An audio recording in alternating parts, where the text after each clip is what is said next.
மாணவர்களுக்கு வணக்கம். இன்றைக்கி நாங்கள் பீரியோடிக் ப்ராப்பர்ட்டிஸ் என்ற ஒரு விஷயத்தை பற்றி பார்க்க போகிறோம். பீரியோடிக் ப்ராப்பர்ட்டிஸ் அப்படி என்றால் என்ன என்று தெரிஞ்சுறதுக்கு முன்னால் நாங்கள் பீரியோடிக் டேபிள் அப்படின்றத பற்றி தெரிய வேணும். ஸோ இந்த பீரியோடிக் டேபிள் இது 1800களில் மெண்டலீஃப் என்கின்ற ஒரு விஞ்ஞானி கண்டுபிடிச்சிருக்கிறார். அவருடைய ஐடியா வச்சுக்கொண்டு இப்போ வர்ற மாடர்ன் சயின்டிஸ்ட் அவங்க புதுசாக மூலகங்கள் எலிமெண்ட்ஸை கண்டுபிடிச்சு கொண்டு அதை ஒவ்வொரு பீரியட்ஸுக்குள்ளேயும் உட்படுத்தி ஒவ்வொரு குரூப்ஸுக்குள்ளேயும் உட்படுத்தி அதனூடாக புதிய மாடர்ன் பீரியோடிக் டேபிள் என்ற ஒன்றை உருவாக்கி இருக்கிறாங்க. சரி, நான் இப்போ பீரியட் அண்ட் குரூப்ஸ் அப்படின்ற ரெண்டு விஷயத்தை பற்றி கேட்சுன்னா அது என்ன அப்படின்றது எங்களுக்கு தெரிய வேணும். இந்த பீரியோடிக் டேபிளில் இப்படி ரவுண்ட் பண்ணி இருக்கிறதுக்கு இதுக்கு பேர் தான் ஒரு குரூப். இதை நாங்கள் மேலே ரோமன் லெட்டர்ஸால் group 1, group 2, group 3 and group 3B அப்படின்லாம் போட்டிருக்கிறோம். ஆக்சுவலாக இதை நாங்கள் குரூப் 1 to குரூப் 18 அண்டு பேர் சொல்லி கூப்பிடுவோம். இல்லை என்றால் நாங்கள் ரோமன் லெட்டர்ஸில் group 1 Roman letters to group 8 Roman letters அப்படின்னு சொல்லுவோம். ஸோ இந்த குரூப் அப்படி என்னென்னா ஒரு எலிமெண்ட்டுக்கு ஒரே மாதிரியான எனர்ஜி லெவல் இல்லாமல் வேறு எனர்ஜி லெவல் இருக்கும்.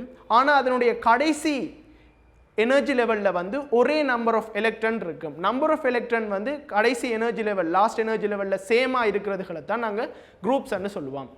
இதே போல் பீரியட்ஸ்.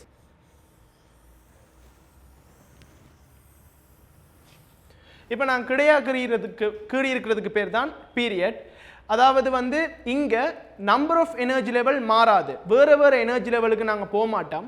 ஆனால் ஒரே எனர்ஜி லெவலில் கடைசி எனர்ஜி லெவலில் இருக்கக்கூடிய எலக்ட்ரான்ஸ் மாறிக்கொண்டு இருக்கும். இப்போ உதாரணத்துக்கு ரெண்டாவது பீரியட் எடுத்துக்கொண்டோம்னா அங்கே 2 எனர்ஜி லெவல் இருக்கும். மூன்றாவது பீரியட்னா 3 எனர்ஜி லெவல். அதில் இருக்கக்கூடிய அந்த 8 எலிமெண்ட்ஸுக்கோ இல்லாட்டி 18 எலிமெண்ட்ஸுக்கோ இல்லாட்டி 32 எலிமெண்ட்ஸுக்கோ அந்த நம்பர் ஆஃப் எனர்ஜி லெவல் மாறாது. ஆனால் கடைசி எனர்ஜி லெவலில் இருக்கக்கூடிய எலக்ட்ரான்களுடைய எண்ணிக்கை ஒவ்வொன்றா மாறிக்கொண்டு போகும். மூன்றாவது பீரியட் எடுத்துக்கொண்டோம்னா அங்கே சோடியம், மெக்னீசியம், அலுமினியம், சிலிக்கன் அப்படின்னு போய்கொண்டிருக்கு. சோடியத்தினுடைய கடைசி எனர்ஜி லெவலில் 1 எலக்ட்ரான் இருக்கு. மெக்னீசியத்தினுடைய கடைசி எனர்ஜி லெவலில் 2 எலக்ட்ரான் இருக்கு. அலுமினியத்தினுடைய கடைசி எனர்ஜி லெவலில் 3 அப்படின்னு சொல்லி ஓர்டராக போய்கொண்டிருக்கு. 8 எலக்ட்ரான் ஃபில் ஆகும் வரைக்கும் போகும். 8வது எலக்ட்ரான் அதை நாங்கள் ஸ்டேபிள், அதாவது ஸ்திரமான கன்ஃபிகரேஷன் அப்படின்னு சொல்லுவோம். இப்போ எங்களுக்கு பீரியட் பற்றியும் குரூப் பற்றியும் தெரிஞ்சிடுச்சு. ஸோ இவற்றில் ஒவ்வொரு இந்த பீரியோடிக் டேபிளை பார்த்தோம்னா ஒவ்வொன்றுமே ஒவ்வொரு அட்டம்ஸ். அப்போ இது என்னென்ன நாங்கள் ஒவ்வொரு அட்டம்ஸ்ன்னு சொல்கிறோம்னா அதனுடைய அட்டோமிக் நம்பர் என்றதை வச்சுக்கொண்டு தான் சொல்கிறோம்.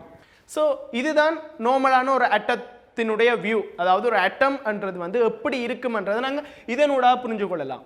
இப்போ இதைத்தான் நாங்கள் என்னென்னு சொல்கிறோம்னா புரோட்டோன், அதாவது புரோத்திரன்கள் அப்படின்னு சொல்லுவோம். இவற்றை நாங்கள் நியூட்ரான்ஸ்ன்னு சொல்லுவோம். நியூத்திரன்கள் அதாவது ஒரு அட்டம் ஒரு அணு நியூக்ளியஸாலையும் அதை சுற்றி ஓபிட்ஸ் அப்படின்றக்கூடிய சில வளையங்களும் இருக்குது. இந்த நியூக்ளியஸுக்குள்ளே என்ன இருக்குன்னு பார்த்தோம்னா அது கரு. அதுக்குள்ளே புரோட்ரான், நியூட்ரான், மீசோன், நியூட்ரினோ, கெபரன்ஸ் அந்த மாதிரியான சில சப் அட்டோமிக் பார்ட்டிகிள்ஸ் இருக்குது. இதில் புரோட்டோனையும் நியூட்ரானையும் நாங்கள் மிகவும் முக்கியமான பலம் வாய்ந்தவர்களாக கருதுகிறோம்.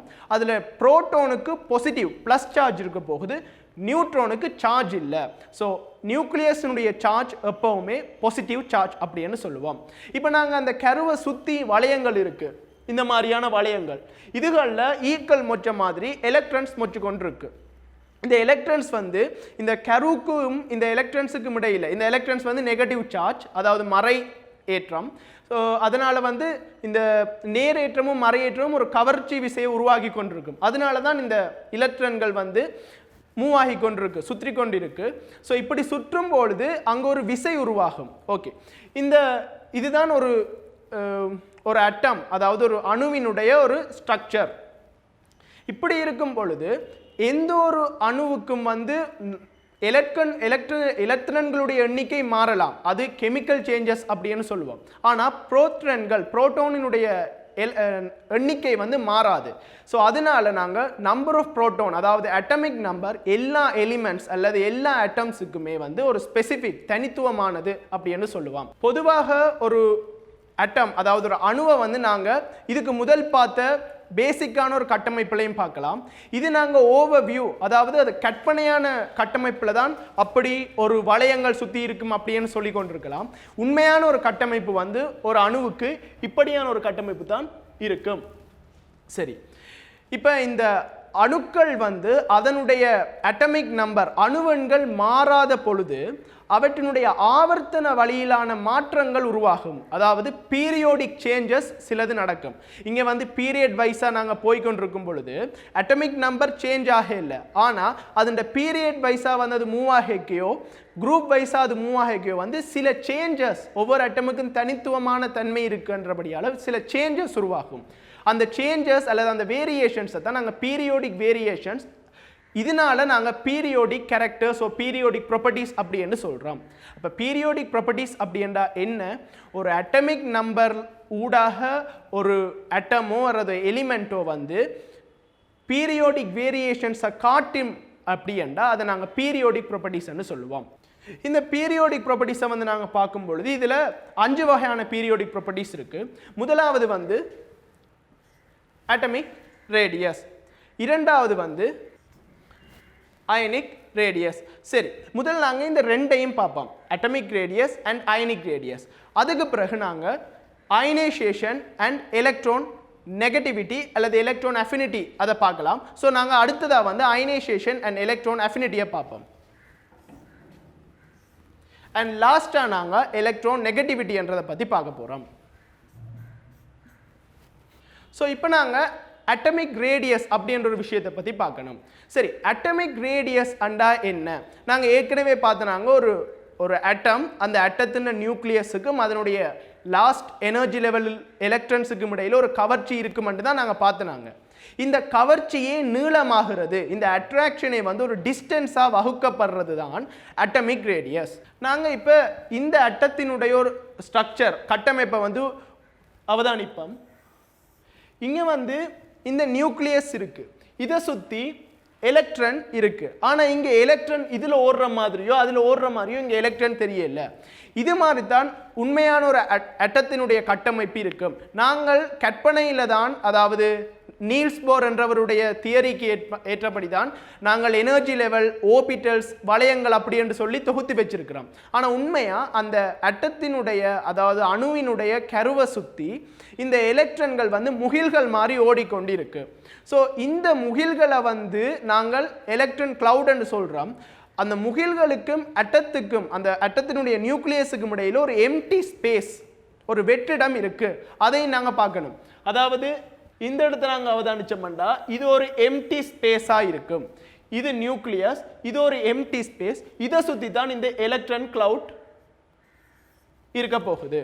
ஓகே, இங்கே வந்து இந்த நியூக்ளியஸுக்கும் எலக்ட்ரான் கிளவுடுக்கும் இடையிலான அந்த டிஸ்டன்ஸ், எலக்ட்ரான் கிளவுட் என்ன, கடைசி எனர்ஜி லெவலில் இருக்கக்கூடிய எலக்ட்ரான்ஸ் வந்து கிளவுட் ஃபார்மேட்டில் இருக்கும். ஸோ அதாவது நியூக்ளியஸுக்கும் கடைசி எனர்ஜி லெவல் எலக்ட்ரான்ஸுக்கும் இடையிலான அந்த இடப்பட்ட தூரத்தை தான் நாங்கள் அட்டோமிக் ரேடியஸ் அப்படின்னு சொல்லுவோம். இங்கே பார்த்தோம்னா இந்த நியூக்ளியஸுக்கும் இந்த இடத்துல இருக்கக்கூடிய எலக்ட்ரான்ஸுக்கும் இடையிலான டிஸ்டன்ஸை தான் நாங்கள் அட்டமிக் ரேடியஸ் அப்படின்னு சொல்லுவோம்.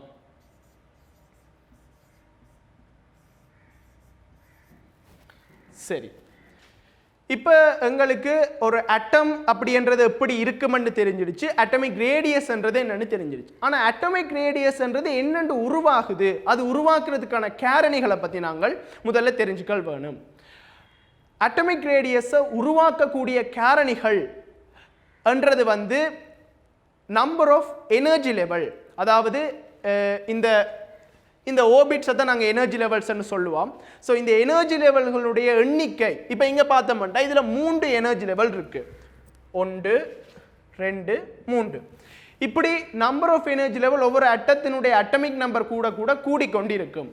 அதே போல் நியூக்ளியர் சார்ஜ், இங்கே நாங்கள் காட்டின இந்த புரோட்டானுடைய சார்ஜ், இதைத்தான் நாங்கள்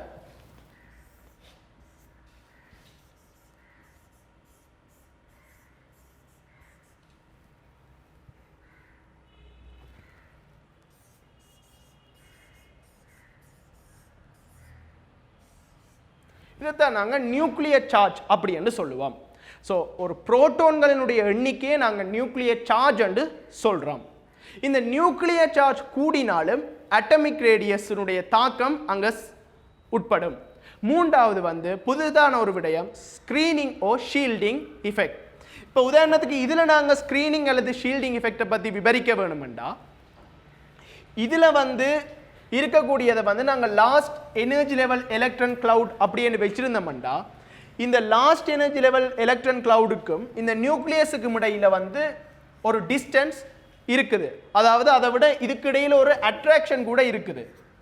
இந்த லாஸ்ட் எனர்ஜி லெவல் எலக்ட்ரானை வந்து இந்த நியூக்ளியஸ் அட்ராக்ட் பண்ணுறதை வந்து டிரெக்டாக அட்ராக்ட் பண்ணாது. அதாவது இப்போ உதாரணத்துக்கு ஒரு 50 ஜூல் அந்த மாதிரியான ஒரு அட்ராக்டிவ் ஃபோர்ஸ் எனர்ஜி அங்கே இருந்துச்சுண்டா அந்த நியூக்ளியஸால் கொடுக்க முடியுமெண்டா ஆக்சுவலாக அங்கே 10 ஜூல் எனர்ஜி தான் அட்ராக்டிவ் எனர்ஜி தான் கொடுக்கப்பட்டிருக்கு. ஏனெண்டா இங்கே இடையில இருக்கக்கூடிய இந்த எலக்ட்ரான்ஸ் இவையே நாங்கள் ஷீல்டிங் எலக்ட்ரான்ஸ் அப்படின்னு சொல்லுவோம். அதாவது ஸ்க்ரீனிங் எலக்ட்ரான்ஸ்.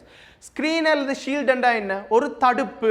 அப்போ இங்கே இந்த கடைசி எலக்ட்ரானை வந்து அட்ராக்ட் பண்ணுறதை தடுக்க போகிறது இந்த ஸ்க்ரீனிங் ஓ ஷீல்டிங் எலக்ட்ரான்ஸ். இப்போ நாங்கள் இந்த 3 விதமான ப்ராப்பர்ட்டிஸையும் பார்த்தனாங்க. அதாவது அட்டமிக் ரேடியஸை தீர்மானிக்கக்கூடிய number of energy level, nuclear charge and ஃபைனலாக இந்த ஸ்க்ரீனிங் ஓ ஷீல்டிங் எஃபெக்ட். சரி, இது மூன்றும் என்னென்னு பார்த்துட்டோம். இது எப்படி தொழிற்படுகிறது என்று நாங்கள் பார்க்க வேணும். அதனுடைய தொழிற்பாடு என்ன அப்படின்றத நாங்கள் பார்க்குறதுக்கு முதல்ல ஒரு ரேடியஸை நாங்கள் எப்படி கணிப்போம் அப்படின்றத பற்றி நாங்கள் முதல்ல பார்க்கணும். இந்த அட்டமிக் ரேடியஸ் என்றது வந்து 3 விதமாக நாங்கள் கணிக்கலாம். ஒன்று வந்து கோவேலன்ட் ரேடியஸ், மெட்டாலிக் ரேடியஸ், மூன்றாவது வந்து எங்களுடைய வெண்டவால் ரேடியஸ். வெண்டவால் ரேடியஸ் அப்படின்றா என்ன? எங்களுக்கு தெரிஞ்ச ஒரு வெண்டவால் ஃபோர்ஸஸ். இது வந்து பெரும்பாலும் கிராஃபைட்ஸில் இருக்கும், கார்பனாலான கிராஃபைட்ஸ். அதாவது நாங்கள் ஒரு பென்சிலை வந்து கீழே வச்சு தேய்க்கும் பொழுது அது உடனே உடையுது. ஆனால் அதே கார்பனாலான வைரத்தை நாங்கள் வச்சு தேய்க்கும் போது ஈஸியாக உடையலை. இதுக்கான காரணம் என்ன? வெண்டவால் ஃபோர்ஸஸ். இந்த வெண்டவால் ஃபோர்ஸஸ்ன்றது வந்து வெரி வீக் பொண்டாக தான் இருக்க போகுது. இந்த வெண்டவால் பொண்டிங் வந்து மிகவும் நெருக்கமானதாக இருக்கும். ஸோ இந்த மாதிரியான ஒரு ரேடியஸ்,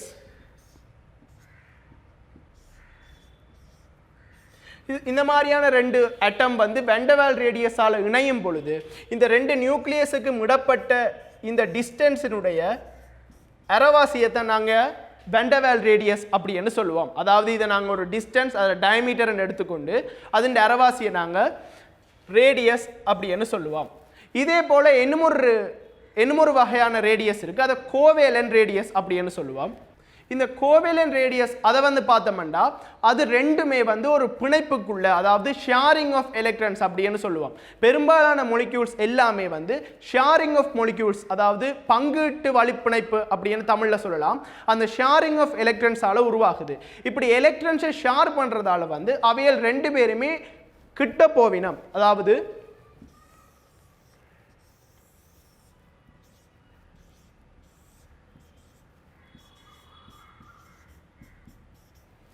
இங்கே நாங்கள் பார்க்கும் பொழுது ரெண்டினுடைய அரைவாசி பாட்டுமே வந்து கிட்ட வந்திருக்கு. ஸோ இங்கே வந்து 2க்கு இடையிலான டிஸ்டன்ஸ் அதை நாங்கள் டி டேஷ் என்று கூட எடுக்கலாம். இந்த டி டேஷ் இது வந்து நாங்கள் ஏற்கனவே பார்த்த வெண்டவால் ரேடியஸை விட குறைவானதாக இருக்கும். ஸோ எப்பவுமே இந்த கோவேலன்ட் ரேடியஸ் மூலமாகவும் சரி, வெண்டவால் ரேடியஸ் மூலமாகவும் சரி நாங்கள் ரேடியஸை கணிக்கலாம். ஆனால் கோவேலன்ட் ரேடியஸை விட வெண்டவால் ரேடியஸ் வந்து பெருசு அப்படின்னு சொல்லிக்கொள்ளலாம். மூன்றாவது வந்து மெட்டாலிக் ரேடியஸ். இது பெரும்பாலான மெட்டல்ஸுக்கு இடையில க்ளோஸ்லி பேக்டு அட்டம்ஸாக இருக்கும். ஸோ அதுகளுக்கு இடையிலான ரேடியஸ் இது வந்து நார்மலான மொலிக்யூல்ஸுக்கு வர்றதில்லை. இங்கே நாங்கள் பார்க்குறோம் இது ஒரு ஸ்ட்ரக்சர் ஆஃப் ரேடியஸ். ஒரு ரேடியஸ்ன்றது வந்து எப்படி இருக்கும், அட்டமிக் ரேடியஸ்ன்றது வந்து எப்படி இருக்கும்ன்றதுக்கான ஒரு ஸ்ட்ரக்சர். இப்போ நாங்கள் அட்டமிக் ரேடியஸில் நாங்கள் 3 வகையான ப்ராப்பர்ட்டிஸ் படித்தனாங்க. முதலாவது வந்து number of energy level. So நான் இதை நம்பர் ஆஃப் எனர்ஜி லெவல். ரெண்டாவது நாங்கள் பார்த்தோனாங்க நியூக்ளியர் சார்ஜ்.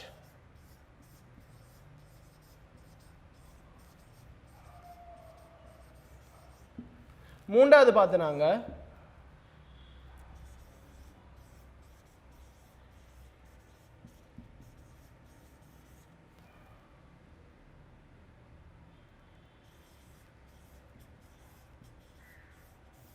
Screening effect. அப்போ இந்த மூன்றுமே வந்து நாங்கள் அதாவது number of energy level, nuclear charge, screening or shielding effect. So இதுகள் மூலமாக ஒரு அட்டமிக் ரேடியஸ் தீர்மானிக்கப்படுகிறது அப்படின்னு நான் சொன்னான். இங்கே வந்து நாங்கள் பார்த்தோம்னா இந்த நம்பர் ஆஃப் எனர்ஜி லெவல் கூடுது அண்டா நியூக்ளியஸை விட அந்த எனர்ஜி லெவல் கூடிக்கொண்டு போகுது. எனர்ஜி லெவல் கூடும் பொழுது கடைசி எனர்ஜி லெவலினுடைய எலக்ட்ரானுக்கும் நியூக்ளியஸுக்கும் இடையான டிஸ்டன்ஸ் என்ன செய்யும், யதார்த்தமாக பார்த்தாலே கூடுது. அப்படி அண்டா எனர்ஜி லெவல் கூடினா ரேடியஸ் கூடும். ரெண்டாவது விஷயம் நியூக்ளியர் சார்ஜ். இப்போ நாங்கள் எனர்ஜி லெவல் கூடாமல் ஒரே எனர்ஜி லெவல் இருக்குது, ஆனால் நியூக்ளியர் சார்ஜ் வந்து கூடிக்கொண்டு போகுது. அப்படி என்றா எங்களுக்கு நார்மலாகவே தெரியும், ஒரு இடத்துல கவர்ச்சி விசை கூடுது என்றா அதை நோக்கி தான் எல்லாமே போக பார்க்கும். அதே போல் இங்கே அந்த நியூக்ளியர் சார்ஜ் இன்க்ரீஸ் ஆகும் பொழுது அதை நோக்கி எலக்ட்ரான்ஸ் வரும். ஸோ இதனால என்ன நடக்கும், ரேடியஸ் ஆகலும் ஓவராக குறைய பார்க்கும். அப்போ நியூக்ளியர் சார்ஜ் இன்க்ரீஸ் ஆனால் ரேடியஸ் குறையும். மூன்றாவது விஷயம் வந்து இந்த ஸ்கிரீனிங் ஓ ஷீல்டிங் எஃபெக்ட். இந்த ஸ்கிரீனிங் ஓ ஷீல்டிங் எஃபெக்ட் வந்து என்ன, ரெண்டுக்கும் அதாவது நியூக்ளியஸுக்கும் அவுட்டர்மோஸ்ட் எலக்ட்ரான் கிளவுட் கடைசி எனர்ஜி லெவலுக்கும் எனர்ஜி லெவலில் இருக்கக்கூடிய எலக்ட்ரான்ஸுக்கும் இடையிலான அந்த நெட் அட்ராக்ஷனை வந்து குறைக்கிற நம்பர் ஆஃப் எலக்ட்ரான்ஸ். இந்த எலக்ட்ரான்ஸ் இருந்தாலும் அதனுக்கு அது ரெண்டுக்கும் இடையில ஒரு அட்ராக்ஷன் இருந்து கொண்டு தான் இருக்கும். இந்த அட்ராக்ஷனை தான் நாங்கள் நெட் அட்ராக்ஷன் என்று சொல்லுவோம். இந்த நெட் அட்ராக்ஷனை வந்து நாங்கள் இன்னும் ஒரு பெயர் கொண்டு அழைக்கலாம். அதை நாங்கள் ஜெட் எஃபெக்ட் அப்படி என்னும் சொல்லலாம். அந்த நெட் அட்ராக்ஷனுக்கு பேர் வந்து ஜெட் எஃபெக்ட் என்று சொல்லலாம். இதை நாங்கள் எஃபெக்டிவ் நியூக்ளியர் சார்ஜ் என்றும் சொல்லிக்கொள்ளலாம்.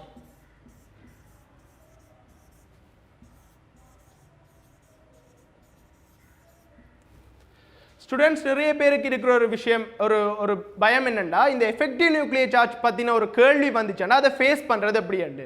எங்களோட மாடர்ன் சிலபஸை பொறுத்தவரையில் இந்த எஃபெக்டிவ் நியூக்ளியர் சார்ஜ்ன்றது வந்து அவ்வளோ பெருசு, அவ்வளோ டீப்பாக எங்களுக்கு இல்லை.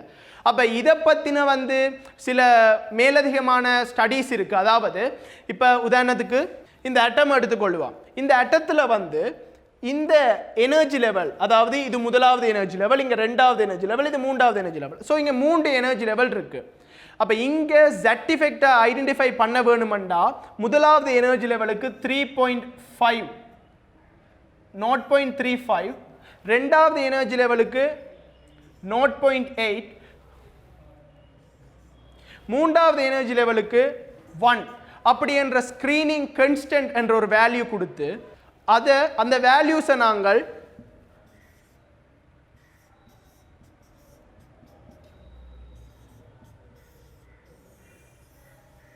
Z effect is equal to Z minus sigma என்ற ஈக்குவேஷன், அதாவது கோவைக்குள்ள வந்து நாங்கள் கொண்டு வரும் பொழுது இந்த சிக்மான்றது தான் ஸ்கிரீனிங் கான்ஸ்டன்ட்டாக கருதப்படுகிறது.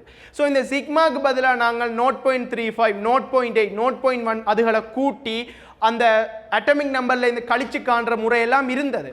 ஆனால் அதுகளை பற்றின ஒரு கன்செப்ட், தனியான ஒரு கன்செப்ட் வந்து இப்போ எங்களுக்கு இல்லை. ஸோ இந்த ஸ்க்ரீனிங் இஃபெக்டை வந்து நாங்கள் Z effect is equal to Z minus sigma என்ற ஈக்குவேஷன் மூலமாக எவ்வளவு சிம்பிளாக பார்க்கலாம்டா, இந்த சிக்மாவில் வந்து நாங்கள் இந்த சிக்மான்ற ஸ்க்ரீனிங் கான்ஸ்டன்ட்டுக்கு பதிலாக நாங்கள் நம்பர் ஆஃப் எலக்ட்ரான்ஸ் இந்த இன்டர்மீடியேட் எனர்ஜி லெவல், அதாவது நியூக்ளியஸ் கருவுக்கும் அதனுடைய இறுதி எலக்ட்ரான் ஓட்டுக்கும் இடையில் இருக்கக்கூடிய எனர்ஜி லெவலில் இருக்கக்கூடிய இலத்திரன்கள எண்ணிக்கை அப்படின்னு சொல்லலாம். இப்போ உதாரணத்துக்கு பார்ப்போம். இந்த சோடியம்,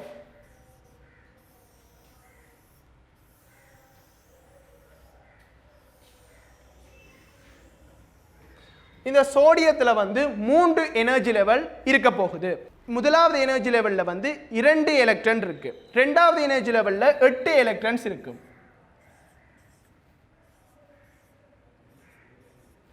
மூன்றாவது எனர்ஜி லெவலில் வந்து 1 எலக்ட்ரான் இருக்க போகுது.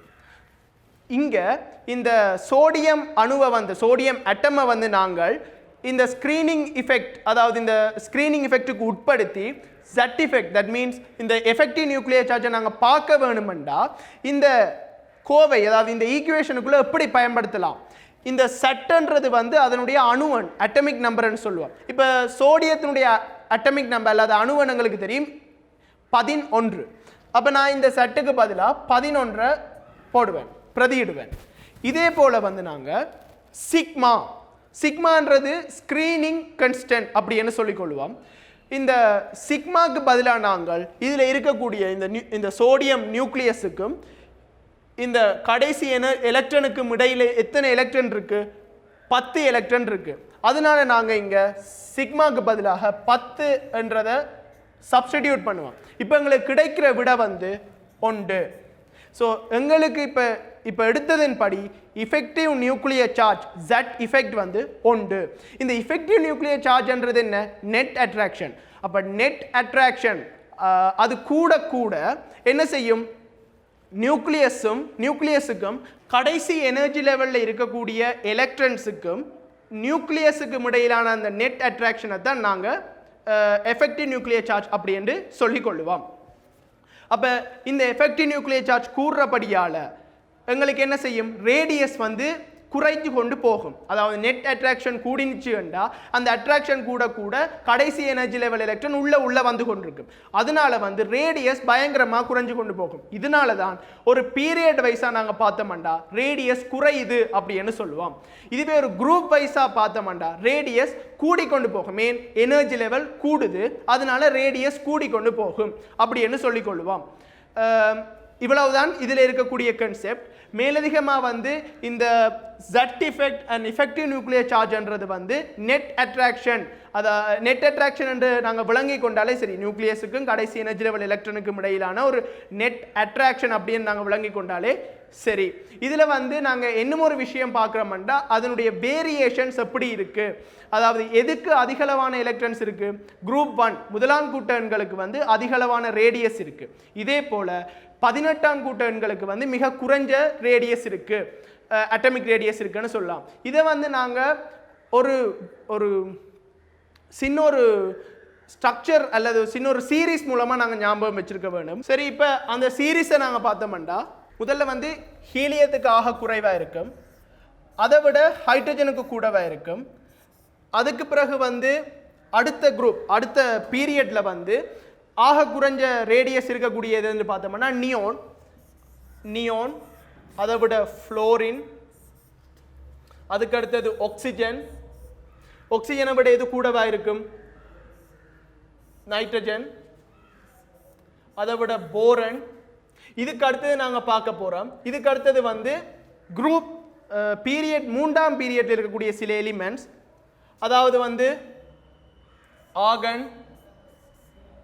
இனி இதுக்கு அடுத்தது வந்து இதை விட பெருசாக இருக்கக்கூடியது எதுன்னு பார்த்தோம்னா ஆர்கனுக்கு அடுத்தது வந்து குளோரின்.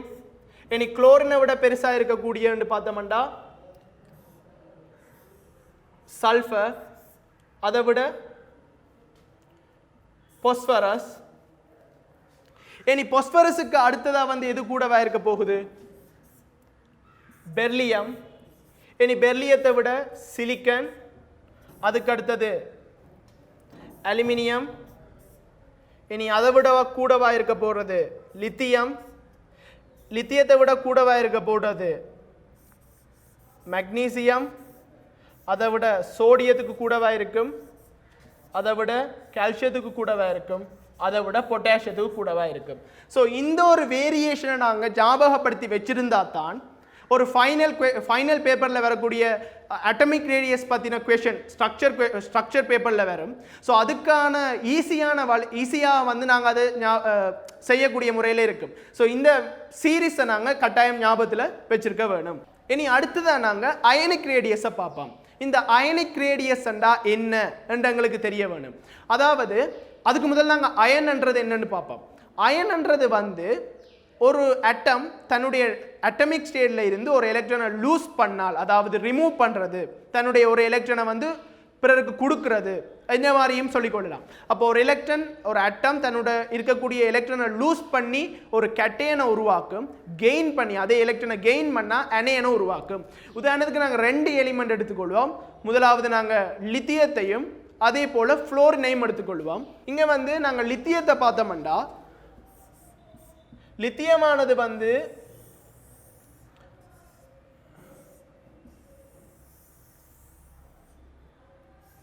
இப்படி 3 எலக்ட்ரானோட தான் இருக்கு. இதுக்கு வந்து NS2 என்ற ஒரு ஸ்டேட் அடையணும் என்ற ஒரு ஆவல் இருக்கும். ஆனா இது NS2 தாண்டி ஒரு ஸ்டேட்ல இருக்க போகுது. ஸோ இதனால வந்து இந்த ஒரு எலக்ட்ரானை இது கட்டாயம் ரிமூவ் பண்ணி ஆக வேணும். இப்படி ரிமூவ் பண்ணும் பொழுது இந்த எலக்ட்ரானை வந்து வெளியில ரிமூவ் பண்ணும் பொழுது, வெளியில கொடுக்கும் பொழுது இது Li+ என்ற ஃபார்மேட்டுக்கு வரும். இதை நாங்கள் கேட் அயன் என்று சொல்லுவோம். இது முதலாவது ஒரு கான்செப்ட். ரெண்டாவது கான்செப்ட் நாங்க ஃப்ளோரினை வச்சு கண்டுபிடிக்கலாம். இப்ப ஃப்ளோரினை நாங்க எடுத்தோம்னா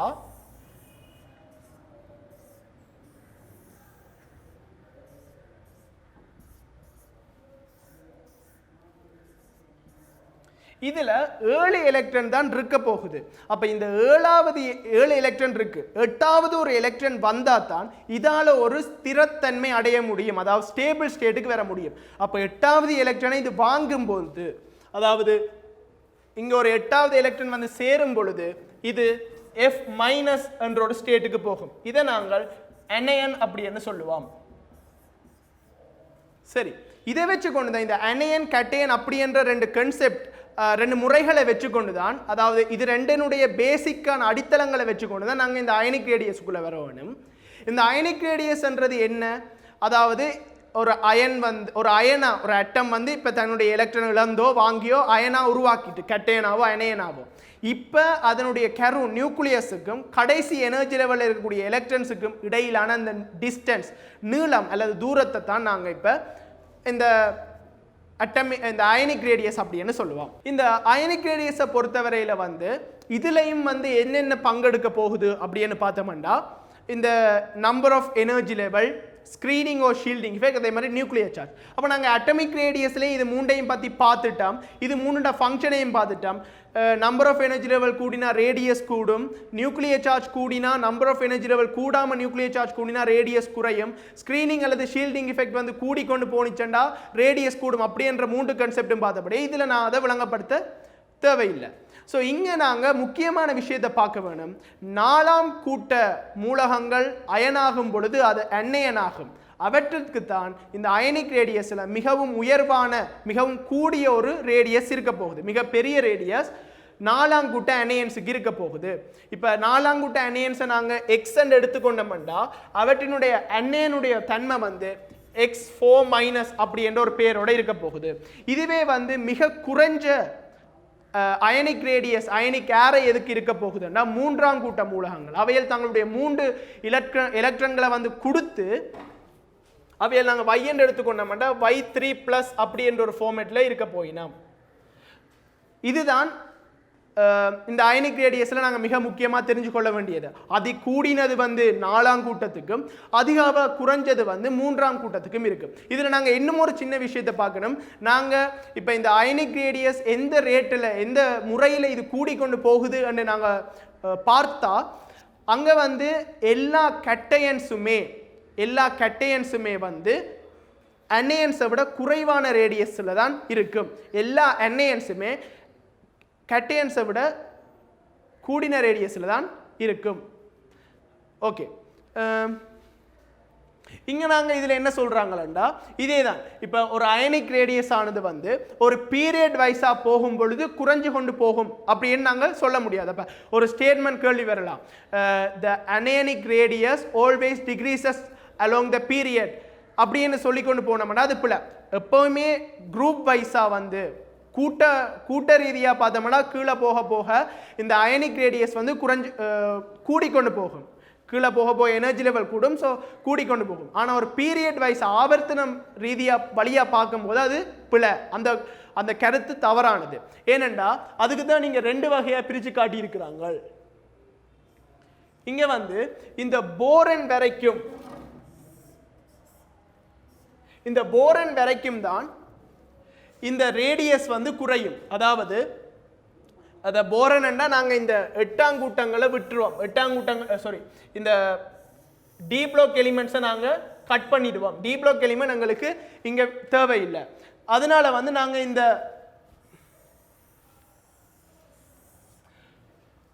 குரூப் 1 கூட்டம் 1 கூட்டம் 2 கூட்டம் 3, அதாவது குரூப் 1 குரூப் 2 குரூப் 3 இதுகளை தான் நாங்கள் பார்க்கணும். டி பிளாக் எலிமெண்ட்ஸை பார்க்க தேவையில்லை. அப்போ இந்த வேலையில் பார்த்தோம்னா குரூப் 1 விட குரூப் 2க்கு குறைவு, குரூப் 2 விட குரூப் 3க்கு குறைவு. அதுக்கு பிறகு பார்த்தோம்னா குரூப் 4க்கு மிகப்பெரிய ஒரு ரேடியஸும், அதை தொடர்ந்து குரூப் 5 அனையனிக், குரூப் 4 அனையனிக், அதுக்கு அடுத்தது குரூப் 5 அனையனிக், அதுக்கு அடுத்தது குரூப் 6 அனையனிக், அடுத்தது குரூப் 7 அனையனிக். இங்கே 18th குரூப், அதாவது இந்த 18ஆம் கூட்டம் அல்லது 8ஆம் கூட்டம் என்று சொல்லுவோம். இவற்றிற்கு வந்து அனையனிக் ரேடியஸ், ஒரு அயனிக் ரேடியஸ் வராது. ஏனென்றா இவைகளால் எலக்ட்ரானை வாங்கவும் முடியாது, கொடுக்கவும் முடியாது. அதாவது இவைகள் ஸ்திரத்தன்மை அடைஞ்ச நோபல் கேஸ் அப்படின்னு சொல்லுவோம். இந்த அயனிக் ரேடியஸ்ன்றது வந்து இந்த ஒரு ஃபார்மேட்டில் இருக்கும். அதாவது இதில் இன்னும் ஒரு விஷயத்தை நாங்கள் சொல்கிறோம். ஒரு அயனிக் ரேடியஸ், கேட்டேனிக் ரேடியஸ் வந்து, அதாவது இப்போ ஒரு தன்னுடைய ஒரு எலக்ட்ரானை வந்து இழக்கிற ஒரு அட்டமாக இருந்துச்சு என்றா, அந்த அட்டம் வந்து என்ன செய்யும், முதல்ல தன்னுடைய எலக்ட்ரானை இழக்கும் பொழுது அது கேட்டேனா மாறும். மேலதிகமாக அது எலக்ட்ரானை இழக்குது அப்படி என்றா, அதாவது இப்போ உதாரணத்துக்கு பார்ப்போம், இந்த லித்தியம், பெர்லியம், போரன் இப்படி வந்து இது இழந்து கொண்டு போகும் பொழுது ரேடியஸ் என்ன செய்து குறையுது. அது நாங்கள் ஏற்கனவே சொன்ன மாதிரி.